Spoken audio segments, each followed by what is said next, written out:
ഇടുക്കിയിലെ മലമുകളിൽ നഗരത്തിന്റെ വെളിച്ചം തൊടാത്ത ഒരു ചെറിയ ഗ്രാമമുണ്ടായിരുന്നു. രാത്രിയിൽ ആകാശം നക്ഷത്രങ്ങളാൽ നിറയും. അത് കാണാൻ ദൂരദൂരങ്ങളിൽ നിന്നു ആളുകളെത്തും. ആ ഗ്രാമത്തിൽ താമസിച്ചിരുന്നത് കിരണായിരുന്നു. അവനൊരു ആമച്വർ ആസ്ട്രോണമർ. രാത്രി മുഴുവൻ നക്ഷത്രങ്ങളെ നോക്കിയും അവയുടെ കഥകൾ എഴുതിയും സമയം ചെലവഴിക്കും. ഒരു ദിവസം നഗരത്തിൽ നിന്നൊരു പെൺകുട്ടി അവിടെയെത്തി.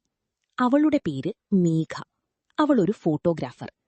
നക്ഷത്രങ്ങളുടെ ചിത്രം പകർത്താൻ അവൾ ആ ഗ്രാമത്തിലേക്ക് വന്നതായിരുന്നു. ഇവിടെ നിന്നാൽ നക്ഷത്രങ്ങൾ കൂടുതൽ അടുത്തതായി തോന്നും, കിരൺ പറഞ്ഞു. മേഘ ചിരിച്ചു. അപ്പോൾ അവയെ പിടിക്കാമോ? പിടിക്കാൻ കഴിയില്ല, പക്ഷെ അനുഭവിക്കാം, അവൻ പറഞ്ഞു. ആ രാത്രി അവരൊരുമിച്ച് ആകാശം നോക്കി. നിശബ്ദതയിൽ അവരുടെ ഹൃദയങ്ങൾ സംസാരിക്കാൻ തുടങ്ങി. അടുത്ത ദിവസങ്ങളിൽ മേഘ കിരണിനൊപ്പം സമയം ചെലവഴിച്ചു. അവൻ അവൾക്ക് നക്ഷത്രങ്ങളുടെ പേരുകളും കഥകളും പറഞ്ഞു. അവൾ അവന്റെ ചിത്രങ്ങളെടുത്തു. നിനക്കൊരു സ്വപ്നമുണ്ടോ? മേഘ ചോദിച്ചു. ഒരു ദിവസം എന്റെ സ്വന്തം ഒബ്സർവേറ്ററി തുടങ്ങണം, കിരൺ പറഞ്ഞു. നിനക്കത് സാധിക്കും, അവൾ പ്രോത്സാഹിപ്പിച്ചു. കാലം കടന്നു. അവരുടെ സൗഹൃദം സ്നേഹമായി മാറി. ഓരോ രാത്രിയും ഓരോ നക്ഷത്രവും അവരുടെ പ്രണയത്തിന്റെ സാക്ഷിയായി. ഒരു ദിവസം മേഘ പറഞ്ഞു, എനിക്ക് തിരികെ നഗരത്തിലേക്ക് പോകണം. കിരണിന്റെ ഹൃദയം വേദനിച്ചു. നീ തിരിച്ചു വരുമോ? അവൾ ആകാശത്തെ നോക്കി. ഓരോ നക്ഷത്രവും നിന്നെ ഓർമ്മിപ്പിക്കും. ഞാൻ വരും. അവൾ പോയി. ദിവസങ്ങൾ കടന്നു. കിരൺ ഇപ്പോഴും ഓരോ രാത്രിയും ആകാശം നോക്കും. പക്ഷെ ഇപ്പോൾ ഓരോ നക്ഷത്രത്തിലും അവൻ അവളുടെ ഓർമ്മ കണ്ടു. ഒരു ദിവസം ഒരു വലിയ ടെലസ്കോപ്പ് അവന്റെ വീട്ടിനു മുന്നിലെത്തിച്ചു. അതിനൊപ്പം ഒരു കുറിപ്പ്, നിന്റെ സ്വപ്നത്തിനു വേണ്ടി. അവൻ അതിശയിച്ചു. അപ്പോഴാണ് പിന്നിലൊരു ശബ്ദം. ഇപ്പോൾ നമുക്ക് നക്ഷത്രങ്ങളെ കൂടുതൽ അടുത്തതായി കാണാം. അവൻ തിരിഞ്ഞു നോക്കി. മേഘ. കണ്ണു നിറഞ്ഞവൻ ചിരിച്ചു. നീ തിരിച്ചു വന്നു. ഞാൻ പറഞ്ഞില്ലേ, അവൾ പറഞ്ഞു. ആ രാത്രി അവരൊരുമിച്ച് ആകാശം നോക്കി. ഇപ്പോൾ അവരുടെ പ്രണയം നക്ഷത്രങ്ങളെപ്പോലെയായിരുന്നു. ദൂരെയായാലും ഒരിക്കലും മങ്ങിയാത്തതായിരുന്നു. കോളേജിന്റെ അവസാന വർഷം. ക്യാമ്പസിന്റെ തുറന്ന മൈതാനത്ത് വിദ്യാർത്ഥികളെല്ലാം ഭാവിയെക്കുറിച്ച് സംസാരിച്ചുകൊണ്ടിരിക്കുമ്പോൾ ഒരു ബെഞ്ചിൽ ഒറ്റയ്ക്കിരുന്ന് കടലാസിൽ ചെറിയ വിമാനങ്ങളുണ്ടാക്കുകയായിരുന്നു ആരവ്.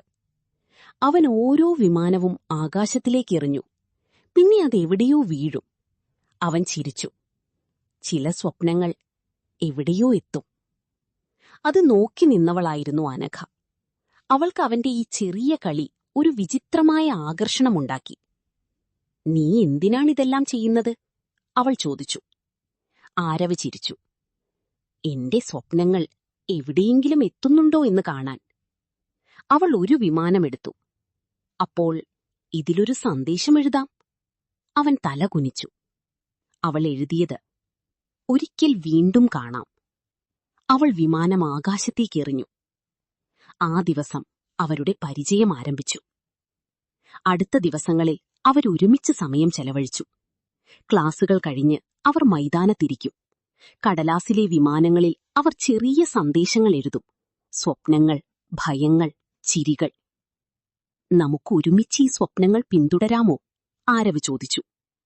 അനഘ ചിരിച്ചു. അവ എവിടെ ഇറങ്ങുന്നുവെന്ന് നോക്കാം. കാലം കടന്നു. അവരുടെ സൗഹൃദം സ്നേഹമായി മാറി. ഓരോ വിമാനവും അവരുടെ പ്രണയത്തിന്റെ ചെറിയ അടയാളമായി.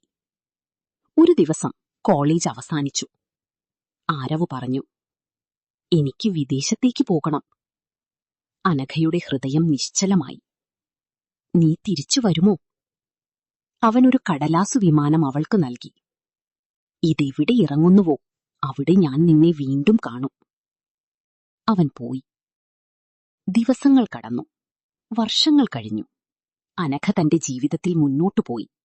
പക്ഷെ ഓരോ വിമാനവും അവളുടെ ഓർമ്മയിൽ ജീവിച്ചു. ഒരു ദിവസം ഒരു കാറ്റുള്ള വൈകുന്നേരം അവൾ ബാൽക്കണിയിൽ നിൽക്കുമ്പോൾ ഒരു കടലാസു വിമാനം അവളുടെ മുന്നിലേക്ക് പറന്നുവന്നു. അവൾ അതിശയിച്ചു. അത് തുറന്നു. ഒരിക്കൽ വീണ്ടും കാണാം. ഇപ്പോൾ അവൾ തിരിഞ്ഞു നോക്കി. ആരവ്. കണ്ണു നിറഞ്ഞവൾ ചിരിച്ചു. നീ തിരിച്ചു വന്നു, അവൻ പറഞ്ഞു. ഈ വിമാനം ഇവിടെ ഇറങ്ങുമെന്ന് ഞാൻ പറഞ്ഞില്ലേ? ആ ദിവസം അവരുടെ പ്രണയം വീണ്ടും ഉയർന്നു.